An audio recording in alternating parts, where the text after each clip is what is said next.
Okay, Nephilims, however you want to say it. The Anunnaki, whatever. I made a video called Nephilim Giants or Just Really Tall People. It was something along that lines. And that video seemed to got quite popular, and people had a lot to say out of it. I got almost about as much good criticism out of it as, bad criticism out of it.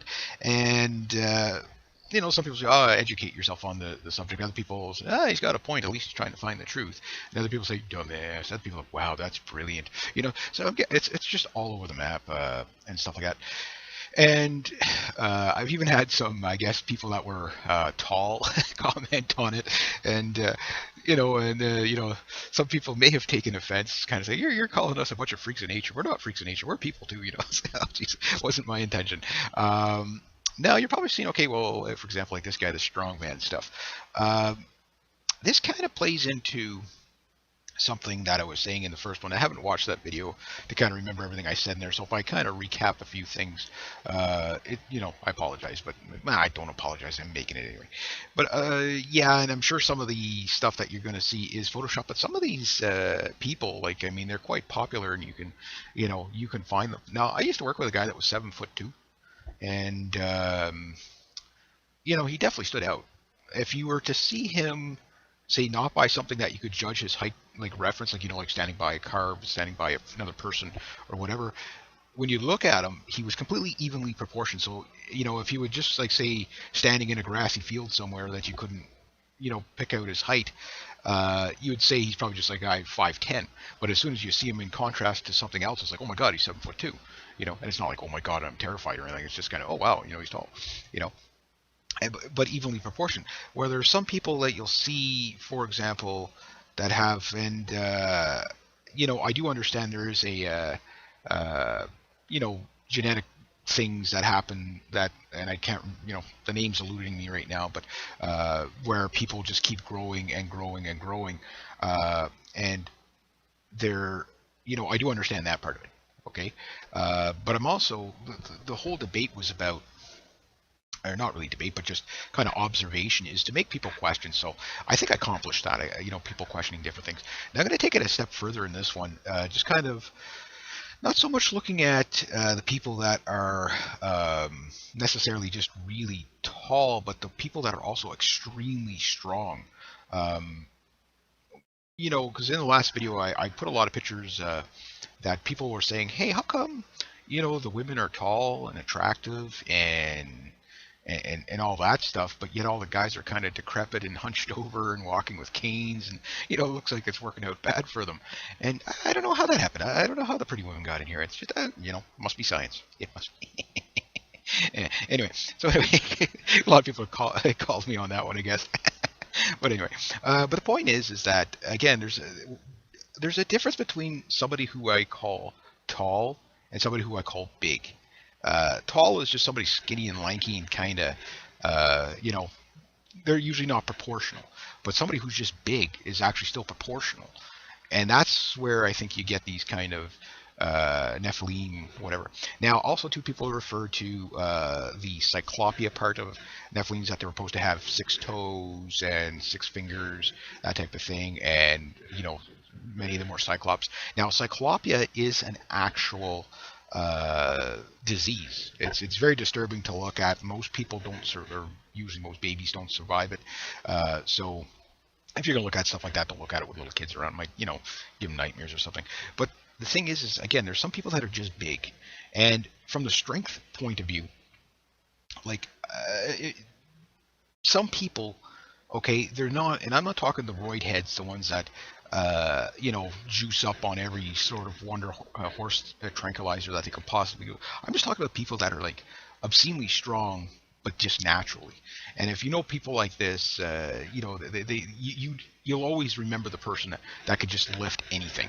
Like regardless if they're really tall or not. It's just, there's some people that I know, like, they're just complete utter powerhouses, but to look at them, they'd be unassuming, that you wouldn't think they're as strong as they are. And I wonder if that would be considered a trait. You know what I mean? But that said, we know that, scientifically speaking, that Caucasians and Asians tend to be the stronger of the human race. Usually tend to be actually a little more stout.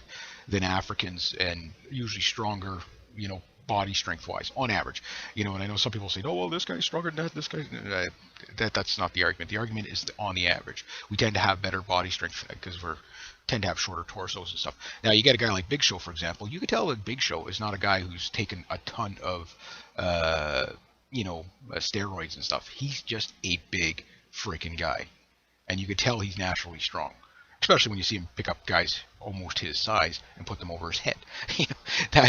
When you're picking up somebody that's over 200 pounds, and some of them into the like almost 400-pound mark, and putting them over their head, they're strong. These strongman contests, these guys are insanely strong. And again, you look at them. Okay, some of them, I'm sure they have extremely strict diets and stuff like that. They probably do take steroid stuff, but they're not like bodybuilder. Where they're built up for like definition. They're just naturally strong people to begin with, and then they just enhance what they got. And sometimes they overdo it, by eating like 25,000 eggs a year type of thing. I used to know a bodybuilder. Well, I still know them, but he was a bodybuilder, and he'd eat. I think like 6 eggs every couple hours. It was just unbelievable. But like all that cholesterol is so hard on the heart, and a lot of these guys end up usually dying of heart attacks. But they're so committed to what they do, bodybuilding or whatever, or the strongman contests or whatever, that these people, okay, you could say, well, it's not necessarily generic, but you look at this guy here. I mean, the guy he's standing beside is over 6 feet tall. That just kind of really puts things into perspective. And there has been skulls that were found in North America, and when they found these skulls, at first they didn't really think much of it, but they realized when they looked at the lower jaw that the lower jaw indicated that these were very large people, not as in like Neanderthal large, but like Neanderthals weren't extremely large, but they were about 6 feet tall, some of them. But they estimated these people to be in the 7 to 8 foot tall range. I mean, look at Cain looking up at somebody here, and I've seen Cain in person. This man is big. He is a big, big man. He's huge, and he's looking up at that guy. So does that not tell you everything you need to know? I don't think it's the whole Nephilim thing is. Some people are taking it from the religious aspect, and some people are taking it from a biological aspect, and other people are just kind of, believe whatever they believe. So it's kind of a weird thing that when, because it's not really one thing that you can shake anybody's belief system. And my goal isn't to tell you how to think. It's you think for you. But when we're looking at, like here's a perfect example. Here's Cain here. If you don't know who Cain is, he's basically you couldn't tell this man's like 7 feet tall just by looking at the background. So he's completely proportional. He's not like what you'd call like disproportionate, where he's got like a really long torso and long lanky arms, and then just kind of like out of proportion. He's in proportion. Now, the Nephilim were offered of the sons of God to the daughters of men. Now, what that means, I guess, is basically what they're saying is basically the offspring between angels and, basically these sons of God, right? So when they look at that, you'd probably say, okay, well, that's the religious aspect of it. But in a modern day context, we pretty much would say that nobody that's tall was kind of a, born from the son of a god and the daughters of man, right? You would probably say, okay, well, this person just inherited the tall gene. But then again, there's different types of tall. There's people, like I say, that are tall and lanky that can barely walk, because they're it's kind of like they're abnormally tall. Even they might not be the tallest person in the world. They're like very skinny and lanky. And then there's other people that are just tall and proportional. So I guess if we the term Nephilim occurs twice in the Hebrew Bible, both in the Torah and in the first in Genesis 6:1 to 6:4, immediately before the story of Noah's Ark. So could these people have existed as a normal, like a normal, breed of people, so to speak, or race of people? I believe they could have. And I believe because of the interbreeding that went on with, say, other between, like, for example, Neanderthals and Homo sapiens, which, if you don't know, all Europeans share Neanderthal DNA. Okay, and plus with some of the findings in Serbia, for example, has discovered another human, about a 200,000-year-old human relative. And of course, in Spain, they found a 400,000-year-old, um, uh, descendant of human beings. So at some point, when you go back beyond 20,000 years, there were all kinds of people walking around of different distant cousins, Neanderthals, Desovians. I think that's how you say it, Desovian. I always have a problem with those ones. The Desovians, which Asians share DNA with Desovians. Okay, and then you got even micro hominids that were found, like these, like little people that were like 2 feet, 2.5 feet tall. You call them leprechauns almost. They weren't midgets. They were actually a smaller species of people that were found in somewhere in the Philippines, I think in 2009, 2010. So we're discovering all these different hominids that were running around, and a lot of them were just, average height. Some of them a little short, some a little tall, but all roughly in between the, 3 and 5 foot range would be the average of all these different hominids. We also know that, when we showed up on the scenes, that there was also at least 3 other hominids running around, 3 other types. So you had Homo sapiens, us. You had definitely the what you call it, the Neanderthals, and then you had the Desovians, and plus these other, I can't remember the names of them. They were a different. They weren't Neanderthals. They weren't Desovians. They were something else, and they were just a different hominid. So we had at least 3 or 4 that we know of. Maybe there, at one point on the Earth, there could have been hundreds of species of humans. Maybe not in big clusters, but maybe there was 4, maybe 500 different species of humans. So we know that we can say that there's at least, I forget what the last count was, but at least 12 or 15 different types of hominids that were on the planet. Now, the ones that have the most human traits, you find within the past 400,000 years. And 400,000 years ago, we didn't, we didn't look like we do today, but the traits are there. You start seeing the more human side of the these little hominids. Okay, so with that said, I don't think it's unbelievable that if we could find hominids that were on the scale side of like 3 to 5 feet tall, that there was an impossibility that there were people much taller. Now, again, for the people that are only going to take it from the religious aspect, usually usually you're not going to be able to have a debate with that, because they believe that's fine, and I'm not trying to disprove anything they're saying or like that. But what I'm really opening the door for is for the conversation of we don't know everything. And one person put, because I said, basically we're related to pond scum if we go back far enough. One of our oldest ancestors is a fish, or like a fish type of thing, and then from there it was like a kind of like a fish lizardy thing that kind of came out of the water, and then after that was like a big giant Jurassic looking pig. And it was basically like an iguana, but it was closer related to pigs, to a modern day pig, but it shares our DNA as well.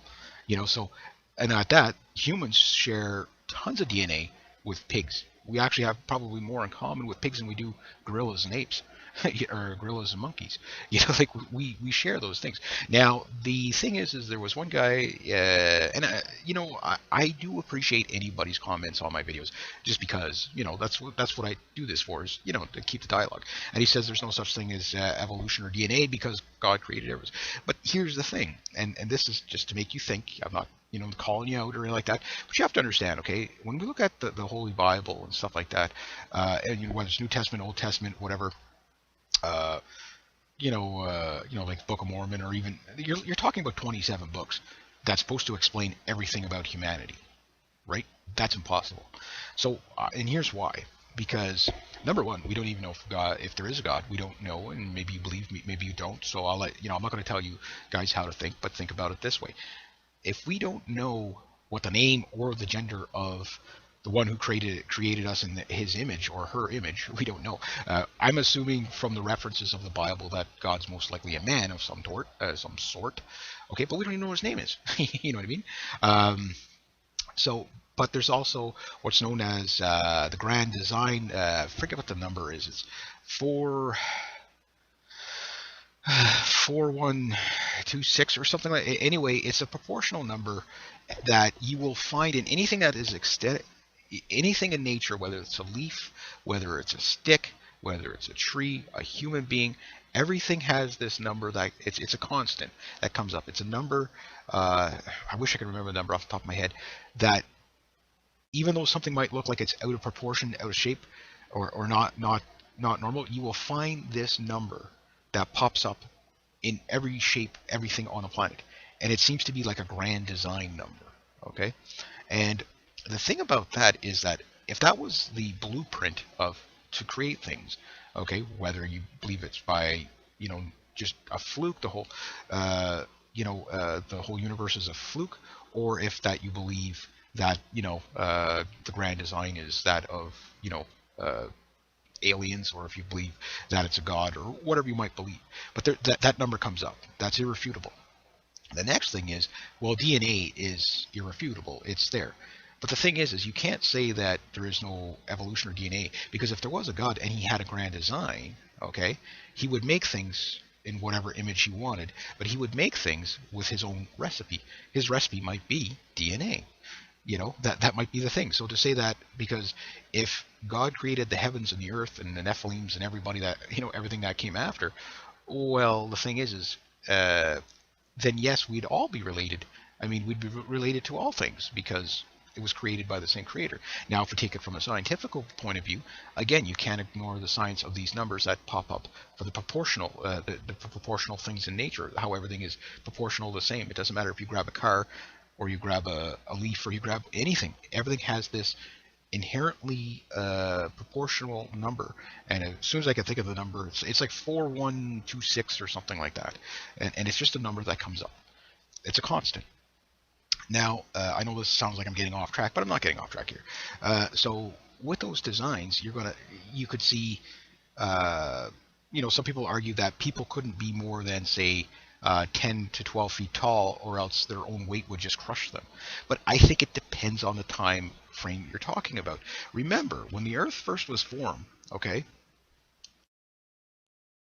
sorry about that, the days were only about 4 hours long. Yeah, we're now at a 24-hour day. Okay, and remember, 400,000 years ago, okay, it was that's kind of like 380 million to 400 million years ago. You start to get, the beginnings of finding life. But they found stuff even older than that now.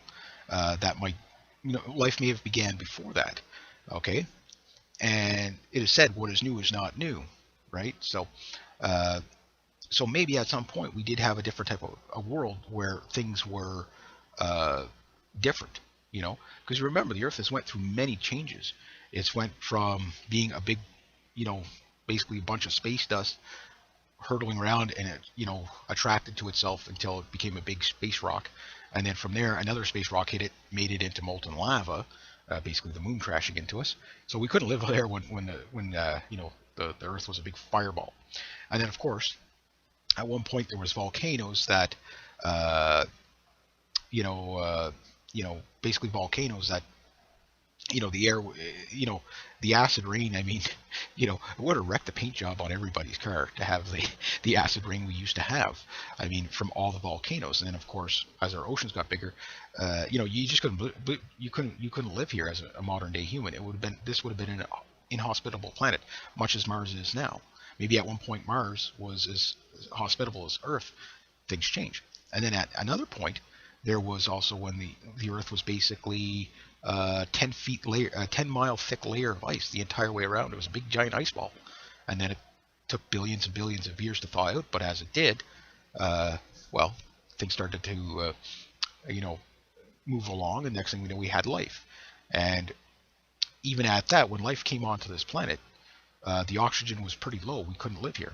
Then, of course, a few million years ago, just after the Jurassic period, the oxygen was so rich on this planet that we'd go into basically, after about 12 minutes, you'd be apoxiated, and you'd go into a giggle fit and die. Which, I mean, I guess it's a happy way to go, but still would suck. A lightning strike was like a nuke going off. You had bugs that were 30 feet tall. Now also too, for about 400,000 years ago, okay, uh, oxygen was actually richer. Even 12,000 years ago, the oxygen was slightly richer on this planet than it is today. So with that, when we have a rich oxygen atmosphere, things grow bigger. That's typically the way it goes. Okay, so that's not an absolute, but if people, again, we go 400,000 years ago, we had all kinds of different hominids running around. Is it not unbelievable? Okay, because their numbers of any one hominid, even say 10,000 years ago, even if it was just us 10,000 years ago, but 10,000 years ago, you still had Neanderthals. So there could have been other things, but the numbers were low. There was, maybe if you added all the hominids up together, there might have been only a couple of million. Which, when you think about the 7 billion people we have nowadays, so there was probably hominids that maybe they never got greater than numbers bigger than a few hundred or a few thousand, and they maybe stayed in one region here or there, and maybe these people were extremely tall. Now they found a swamp again in the United States where they found these tall people, and it's controversial. They're saying the DNA it's the Wendover find. Is it Wendover or Winchester? Not Winchester. I think it's a Wendover find. It was a swamp. They drained it out. They found a whole like hundreds of these people that were basically buried there. And again, it looks like these people were unusually tall. Now, some people argue that the DNA was more European, and some people argue that the DNA was more African. So that's in debate. But they do know that, again, some of the stuff doesn't get added into, again, some of these skulls that they have found with the people with the big massive jaws, and then, when they put these, it was the jaw that really defined it. When they put the skulls beside a modern day human skull, they realized that these things are much larger. So when you're just looking at them out of context, without the rest of the body there, you don't realize how big they actually are. So when you think of it, when they piece it together, these people might be 7 to 8 feet tall. So if you could have people 7 to 8 feet tall, you could have people taller. We used to have, forget the name of the gorilla, the tallest gorilla in that we know of was 9, 10, 12 feet tall. You know what I mean? So you take a modern gorilla nowadays, and when you notice in history when the tall things were about, they're all kind of found at the same kind of time. Dinosaurs were kind of found at the same kind of time because the Earth supported dinosaurs at that time. But there's also other things to keep in mind, is that just because we haven't discovered everything yet doesn't mean it doesn't exist. And this is where I get a bit of a problem with modern day science, or so-called scientists, is they work themselves to an Earth is flat kind of mentality. And here's what I mean. They have an open mind until they discover something. Once they discover something, they stop searching beyond that. They stop trying to and it doesn't mean there aren't some things that you could say are absolutes, but a lot of times when there's no way we know everything, and the way we're discovering things now, especially, maybe life actually evolved in Serbia and that region of the world. They found people in 2010. They found people in Russia who have basically the oldest DNA that you find in North American Indians. So maybe we originally, and they figured this is the migration from, basically Russia to, or China, that kind of region over into North America. They figured that's where these people originated from. But that's just because that's what we know. And plus you have to understand too, the water lines of the oceans were not, 20,000 years ago, were in different spots than where they are today. So there's probably a lot of stuff that's covered with water that we don't know about.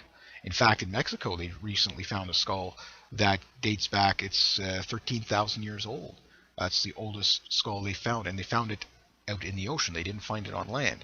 So, again, there's a lot of stuff about our history that we just don't know. Now, some people take offense if you, go, like for me, I'm completely convinced that the out of Africa theory 40,000 years ago is busted. That It's not possible. Why? Number one, evolution, if you believe in evolution or an evolution, it doesn't work the way you think it works a lot of times. That's why you don't see people gradually turning from one thing to another. So it's not really an evolution. I think there's more just mutations. This group turns into that group or whatever. But I also do believe it's probably each group is comprised of DNA from hominids that we haven't discovered yet. So that's why you have Asians. That's why you have Caucasians. That's why you have Africans. That type of thing. The the story of the Nephilim is further elaborated in the book of Enoch. The Greek, Aramaic, and main Giza manuscripts of Enoch and the Jubilees obtained in the 19th century, held by the British Museum and Vatican Library, connect the origin of the Nephilim with the fallen angels, and particularly the the Watchers, basically. Sesmia and angels high rank, described as leaders, rebel angels in the descent to the earth, having sexual encounters with human females. Okay, so let's keep going here. I'm getting this from Wikipedia. So, and it came to pass when the children of man had multiplied, that those days were born unto them beautiful and common daughters. The angels and the children of heaven saw the lust and lusted after them, and said to one another, "Come, let us choose us wives among the children, and men beget us children." And the Sisma, or Watchers, or Semages, or okay, I'm bad at pronouncing things, whatever. Who there led said unto them, "I fear ye will not indeed agree to this deed, and I alone shall have to pay the penalty of the great sin." And they all answered him and said, "Let us all swear an oath, and the blind ourselves by mutual imprecations, not to abandon this plan, but to do this thing. Then they shall altogether bound themselves by mutual imprecations upon it." And they were all 200, and descended in the days of Jared, and the summit of Mount Hermon, and called Mount Hermon because they had sworn to bound themselves by the mutual imprecations upon it. Okay. So this is just some more reading of stuff here. So they decided to do this. So maybe, again, I believe all the Bibles are written, with some truth in the sense that, whether you believe it from a religious standpoint, or that the people who wrote it believed what they were writing and were just describing something of their time. Because again, people would have been much more superstitious and more supernaturally oriented way back then. And you see this in every culture. Idol worship, carvings, so you see it in every culture. So again, for some people, they will not be able to accept, different interpretations of the same thing. But you do see a lot of, ancient civilizations carving, usually a giant figure somewhere. So I don't think it's impossible to believe that there were people that were big, that were tall. Maybe they called them Nephilims. Maybe we'd just call them really tall people. And again, there was somebody that also commented in that last video that they didn't believe when I said that the average height of the average European in the medieval times was only like about 4'8", that type of thing. And the reason why they know that is through the medieval armor that they find. The average person wasn't that tall. A lot of this is probably due to bad diet, colder weather and a bad diet. Look at the people up in the north. Again. If I don't know too many extremely tall Inuit people. They're usually average height or very short. And a lot of that has to do with bad diet and cold climate. It kind of stunts growth. At minus 40, minus 50, it stunts your growth. Yeah, you don't want to grow in that. Your body needs to adapt. But there's other problems, and this is something where, again, I don't really believe this whole out of Africa theory, and people went north and then completely adapted to their environment, and that's why you have this, and this, and that's why you have white people here and stuff like that. But that doesn't work either, and I'll tell you why, because the timeline doesn't match up. Okay, I mean, how long does it take to go from being a black African? If you were to take the blackest of Africans, okay, take them, move them to the right up to Alert, Arctic Bay, Alert, those type of places, and conduct an experiment for the next 1,000 years. Okay, I could probably tell you that their descendants are probably still going to look an awful lot like them. They're probably still going to be black. They're probably still going to be, maybe they might have gradually get a little bit shorter, but they're probably still going to, they might even become slightly lighter skinned at some point. But I think what would happen is either they would stay the same, they would look the same until, um, you know, until, uh, until a mutation happened, where one day all of a sudden a blue-eyed, blonde-haired kid comes out, and that has happened. But when you see them, like I believe that the different races are more, and I do believe there is different races, because there's also been, and the reason why I say that, and it's not to offend people, and it's not that, well, I'm Eurocentric, or Afrocentric or whatever. It's more of, things just don't add up for me, because the problem is that we say, okay, well, if this little experiment that I'm describing would say, okay, well, how long does it take, black Africans to evolve to, say, like I say, Alert, someplace like Alert. If you don't know where Alert is, it's about as far north as you can go in Canada. After that, you're pretty much on the other side of the world.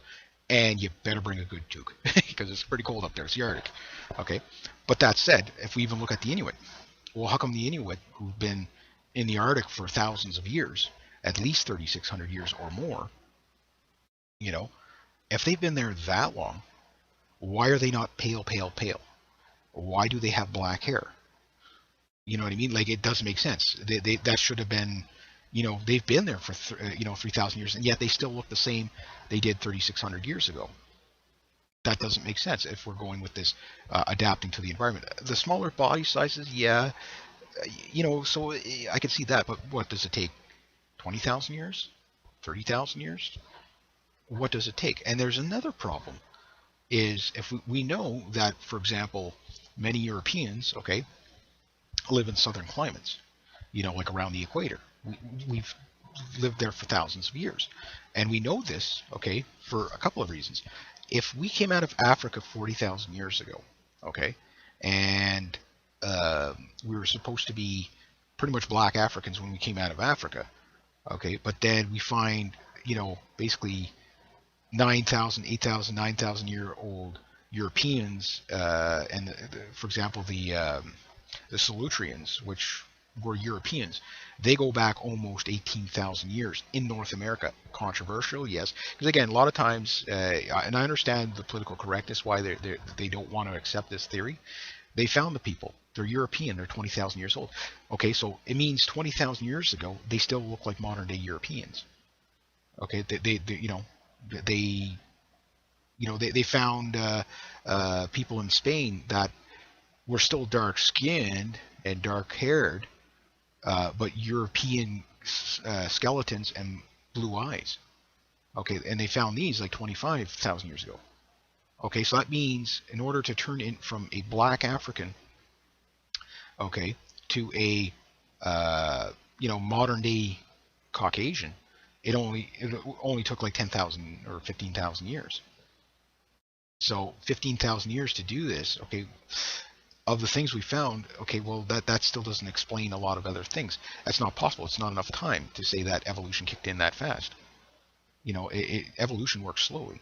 So to me, if that's the reason, or if that's what's happening, what I'm thinking is it's our DNA is shared with other things that we haven't discovered yet.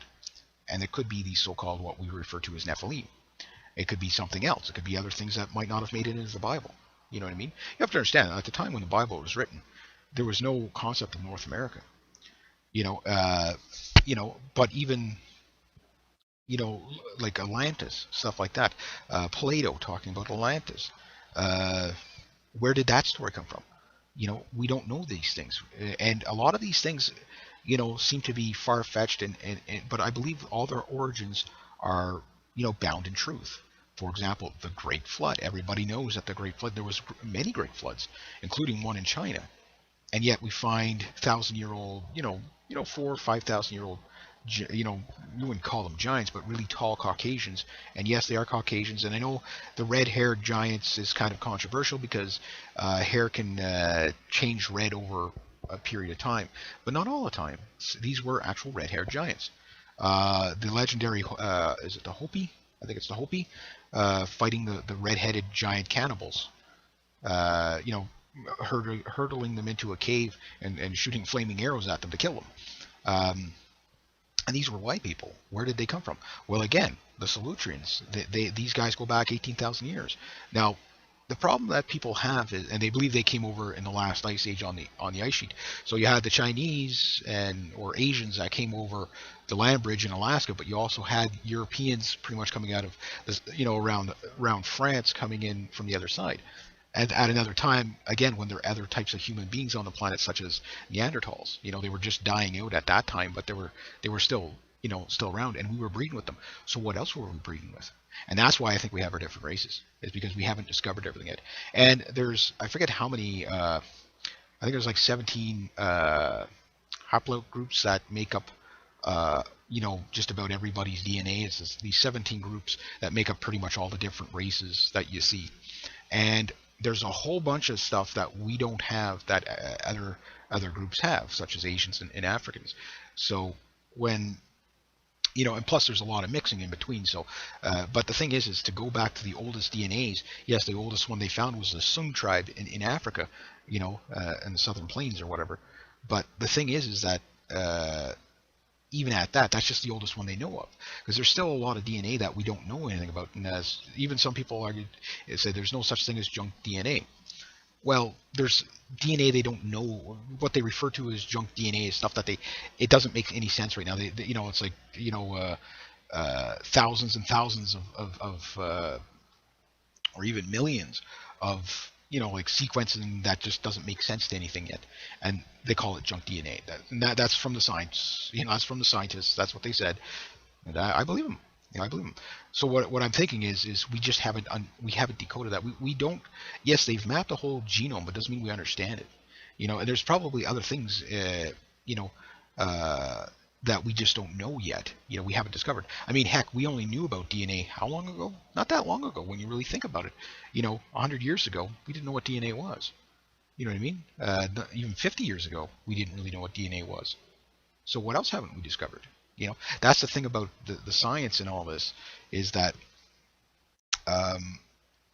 you can't just say the world is flat once you've heard a certain level, because of all the questions that are unanswered. I mean, they found a guy in Morocco 130,000 years ago, okay, one of the oldest non-African finds, or African-looking people. I mean, he still had African features, but he was starting to become, a different, he didn't look like your typical black African. Smaller nose, different positioning of the cheekbones and the skull shape and stuff like that.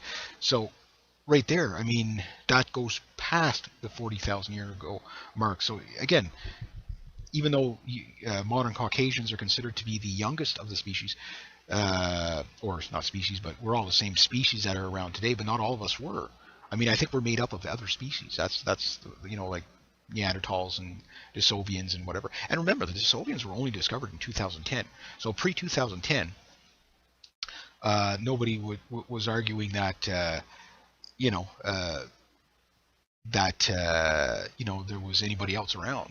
So until then, that's a missing link for the Asians. That's somebody they're made up of, that Europeans and Africans are not made up of.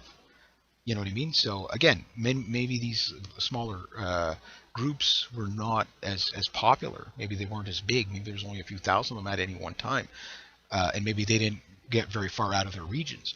But that could be also what explains why when you look at the migration patterns, for example, Australians, the Aborigines, okay, they found Aborigines, okay, 80,000 years ago. They're not Africans, they're Aborigines. They're they're not, they're not, they're a different people. They're a different people. But they also, what I'm thinking is long before, when we had that big supercontinent, uh, there was probably, maybe there was type of humanoids that were around at those times that we just haven't discovered yet. And as the continents broke apart, because I mean, can anybody figure out how anybody would have made it to Australia? You know what I mean? Think about how far of a body of water that is. You know, how would they have made it to Australia 80,000 years ago? And how could they have still share DNA with people from Africa? You know what I mean? These are the things that do not make sense to me. You can't say, okay, well, people went from Africa, all the way, through Asia, down through, to Australia, and then all the way back up through Asia again, and all the way up to northern Russia, and then through northern Russia and back to Europe. It doesn't make sense because of the things that they're finding. I mean, that would take an awful long time. I think the people were already there with different hominids that we just haven't discovered yet. And then what happened is it's just, we're mixed groups of hominids, and maybe some of these hominids were giant people. How giant? I don't know. Because again, we don't see a lot of, when it comes to the Nephilim and stuff like that, we don't see a lot of really proof of 30-foot tall people or 20-foot tall people. We don't see that. Everything I've seen is basically Photoshop and that type of thing. So I don't believe those things. Like the pictures you see on the internet where you got the skeleton that's lying there that's like 30 feet tall, but it's like it's a ceramic skeleton. It's not a real skeleton. But there is a skeleton in a museum in the United States that is from a person that was 9 feet tall. And a lot of people say, no, nobody could ever be that tall. Well, there's people that were 10 feet tall. They're very, very rare. But where did these people come from? Like, what, is it just that mutated growth gene that they have? Or is it something else? Or they, is that something coming out that used to be around, maybe not in abundance, but used to be around. So maybe that's where these, where some of these, beliefs come from and stuff. Okay, certain wise men of old wrote concerning them, and they had said their sacred book, and angels came down from the heavens and mingled with daughters who came unto them. These giants, but these wise men err in what they say. God forbid such thing, that the angels who are spirits should be found committing sin with the human beings. Never, that cannot be, and in such things were of nature of angels or Satan, that they fell. They would not leave one woman on earth undefiled. But many men say the angels came down from the heavens and joined themselves to the woman, and had children by them. This cannot be true, but they were children of Seth, who were the children of Adam, that dealt with the mountain of high up, while preserving virginity of the innocents and their glory like angels. They were called angels of God, but they transgressed into, mingled with the children of Cain, and begetting children of ill-informed men, said, the angels had come down from the heavens, mingled with the daughters of men, who bear them giants. So there's and that comes from, let me think, I'm just kind of reading this off of Wikipedia, because there's so many. The descendants of Seth and Cain. That's what that's from. What else we got here? So maybe again, the mighty fallen from Ezekiel 32:27 speaks of the mighty fallen of the uncircumcised, which are gone down to the grave with their weapons of war, and charged vowels would produce the reading of the Gibron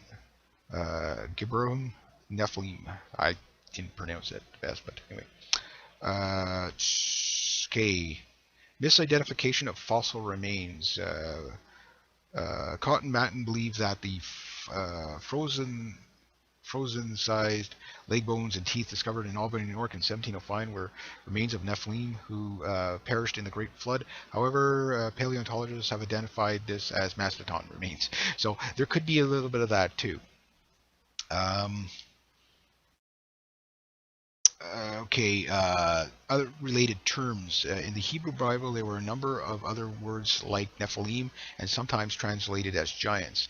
Uh, Emim, E-M-I-M, the feared ones, Raphim, the dead ones, Anakim, the long-necked ones, and Gilbrim. And there's no, what doesn't say what else it was.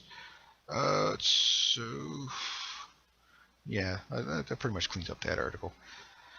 So again, there's a lot of references to these Nephilim, and again, going to just people that you meet on the street or whatever that are really tall and really big, maybe that's some character in the DNA of people. My belief is this, and I know there's not everybody's going to agree with it. Particularly religious people will not probably agree with each other's religions, and I know that the scientists and the atheists won't agree with the religious and stuff like that. But that's not what this is about. This is about everybody kind of coming together, adding their 2 cents, and sometimes you just discover things by accident like penicillin.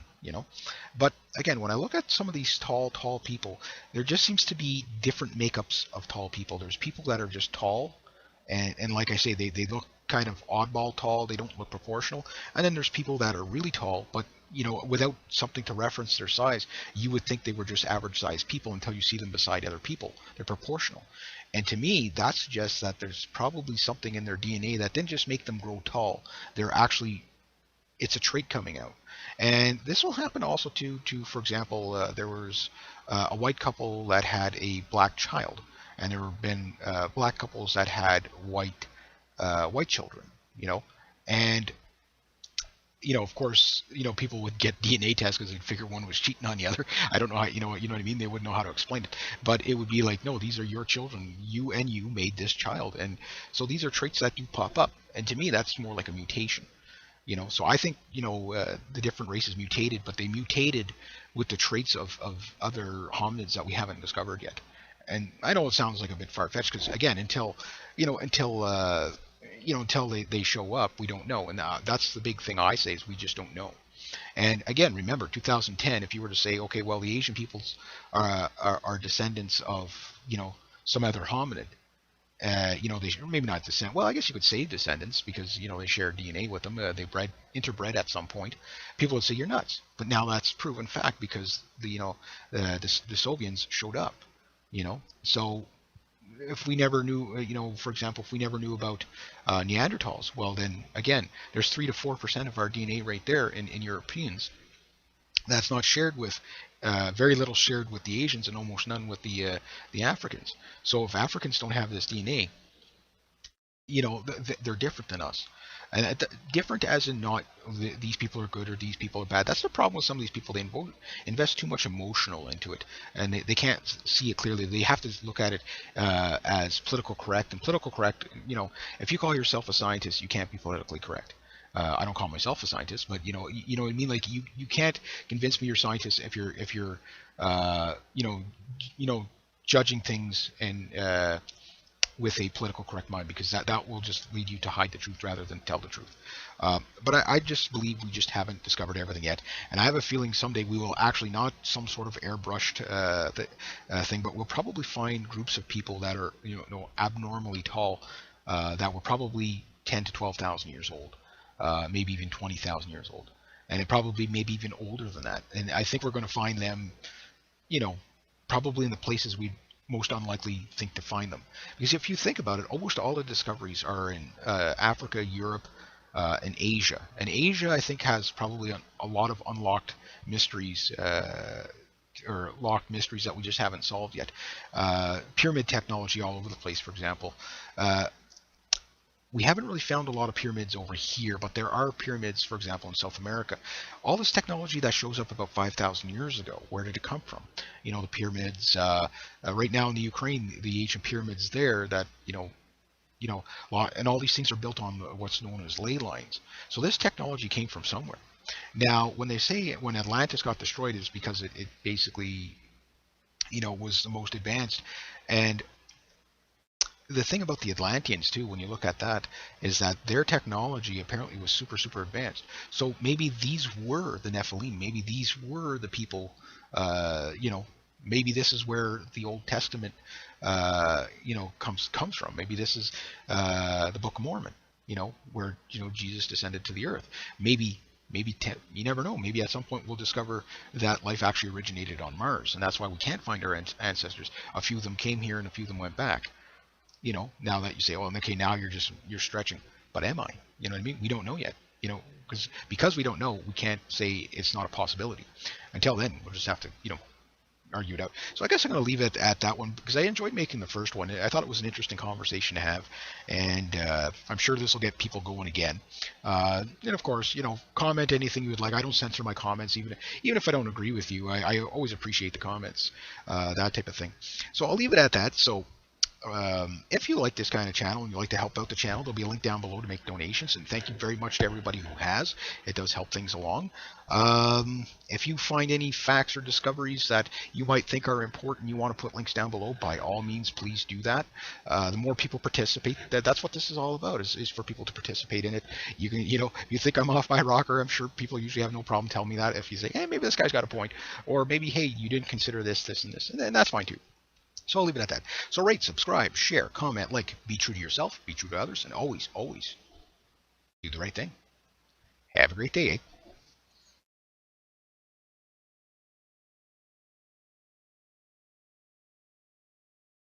G'day, hi, and welcome.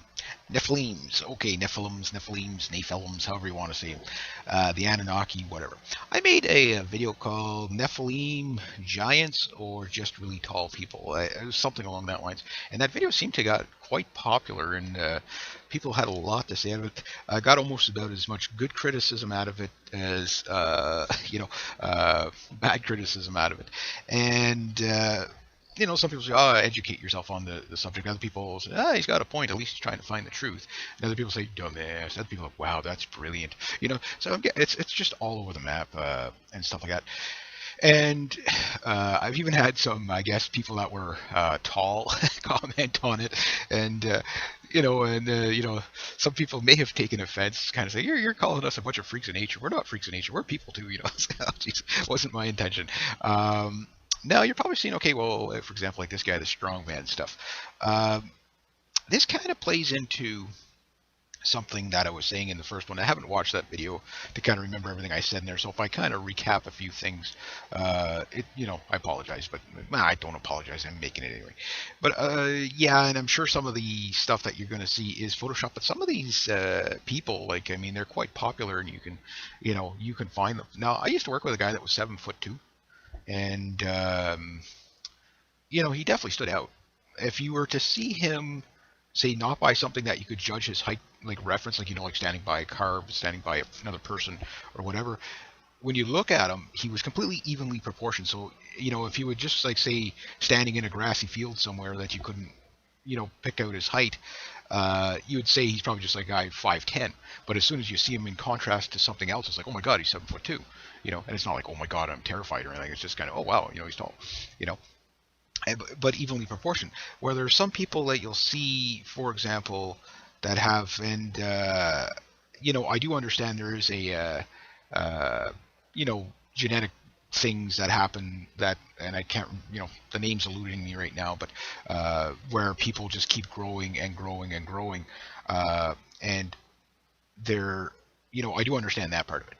Okay, but I'm also, the whole debate was about, or not really debate, but just kind of observation, is to make people question. So I think I accomplished that, people questioning different things. Now I'm going to take it a step further in this one, just kind of not so much looking at the people that are necessarily just really tall, but the people that are also extremely strong. Because in the last video, I put a lot of pictures that people were saying, hey, how come, the women are tall and attractive and all that stuff, but yet all the guys are kind of decrepit and hunched over and walking with canes, and it looks like it's working out bad for them.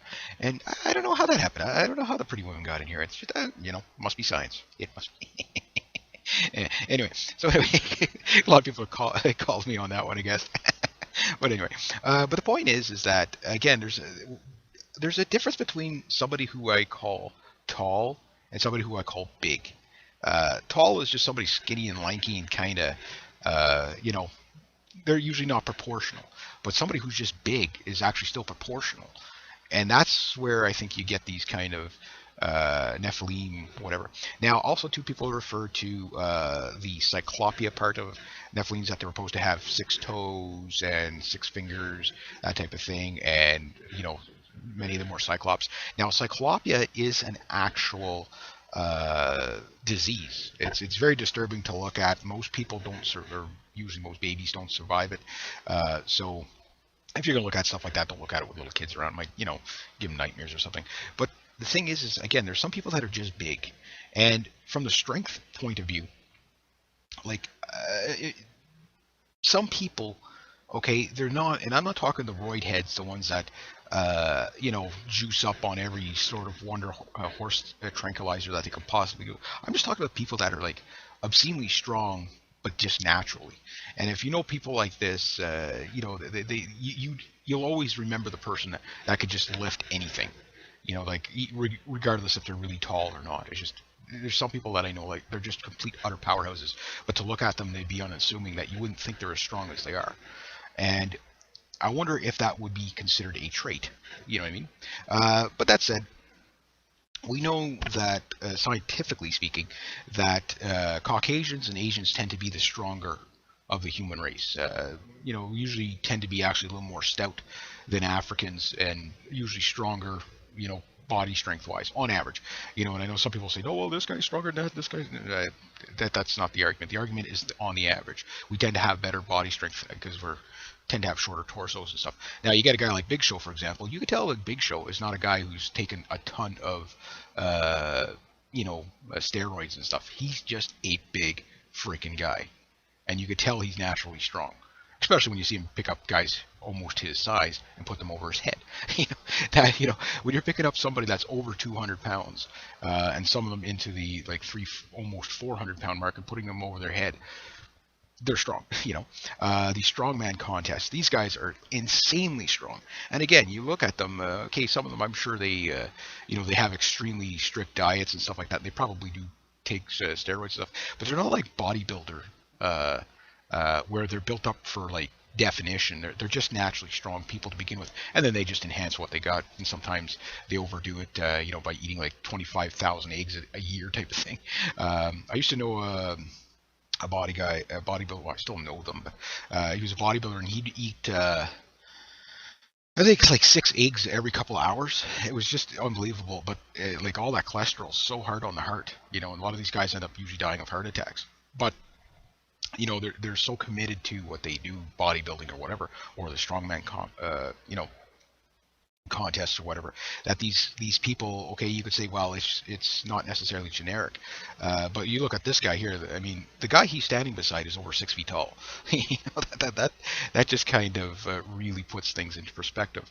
And there has been skulls that were found in North America, and when they found these skulls, at first they didn't really think much of it, but they realized when they looked at the lower jaw that the lower jaw indicated that these were very large people.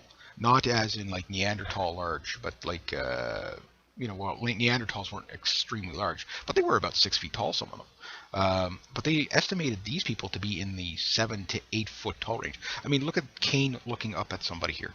And if I've seen Cain in person, this man is big. He is a big, big man. He's huge. And he's looking up at that guy. So does that not tell you everything you need to know?